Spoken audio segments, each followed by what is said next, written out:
Hola, bueno, les recuerdo mi nombre es Heidi Balanta, soy abogada especialista en Derecho Informático y Nuevas Tecnologías y con una maestría en Derecho Económico. Soy gerente consultora de Escuela de Privacidad y bueno, el día de hoy van a hacer una serie de pequeños videos donde les vamos a mostrar, vamos a ver unos tips muy básicos de tratamiento de datos personales o la debida protección de los datos personales.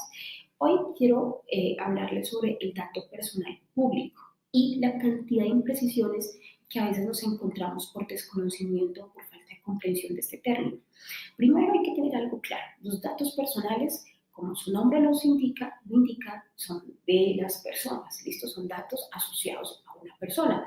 Sin embargo, el hecho de que tengamos datos personales no implica que sean absolutamente reservados. Esos datos personales pueden ser de diferentes categorías dependiendo de ciertos criterios. Por ejemplo, dependiendo de que la información sea relevante para el público, dependiendo de la sensibilidad del dato que pueda afectar a la persona, dependiendo de información que sea necesaria que la conozca un sector determinado.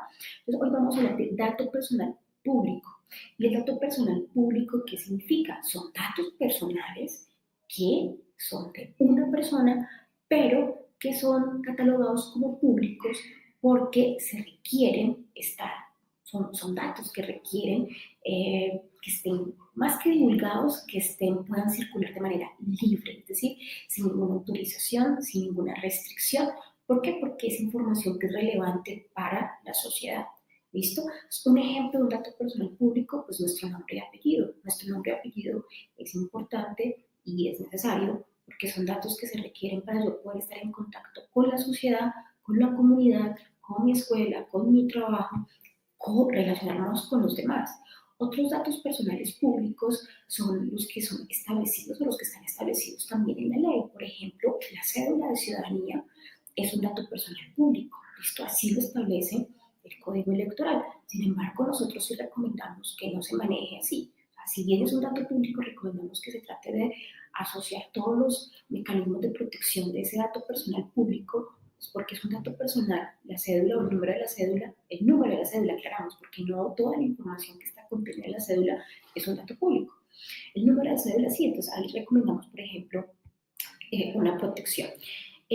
También, por ejemplo, el estado civil de las personas, la ley lo establece como un dato público y también todos esos datos relacionados con actividad comercial o actividad profesional de la persona, así lo establece la ley de protección de datos personales. Entonces, ¿y qué implica que sea un dato personal público? Pues esto no implica que es un dato personal que no requiere la autorización del titular para su obtención y para su circulación. Esto no implica que si yo llego a obtener esos datos, pues no tengo que exigir o tengo que tener esa autorización. O a su vez es un dato que yo puedo entregar libremente a otras personas sin necesidad de obtener la autorización del titular. Ahí se me olvidó, por ejemplo, el correo electrónico corporativo o institucional. El nombre de ese correo electrónico es un dato personal público. ¿Listo? Entonces, ahí, sin embargo, la ley aclara. El hecho de que la información sea pública no implica que no cumpla con la ley 1581. Usted tiene que aplicar las disposiciones y los principios de la ley de protección de datos a ese dato personal público. Entonces, es muy importante que tengamos claro esa característica. ¿Listo? Y por último, y no menos importante, hay que tener claro igual que esta información, por el hecho de que sea pública, tampoco implica que requiera que se circule o que pueda circular de manera libre, porque yo puedo que mi base de datos esté con esta información pública, pero si arriba de la base de datos o la base de datos está circulando libremente y dicen personas en estado de embarazo, y yo le digo y señalo el nombre, la cédula de esa persona y la profesión. Sí, los datos que están contenidos en esa base de datos son públicos, pero la característica de esa base de datos, nosotros tenemos que tener muy presente eso.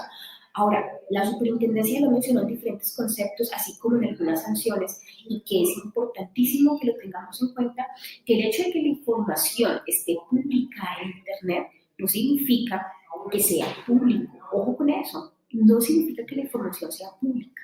¿Listo? La característica de lo público no lo da la publicación o la exposición en diferentes medios. La característica de lo público lo viene dado, de hecho, por la ley. ¿Listo? Son algunas recomendaciones que queríamos informarles el día de hoy. Espero que les haya servido. Gracias.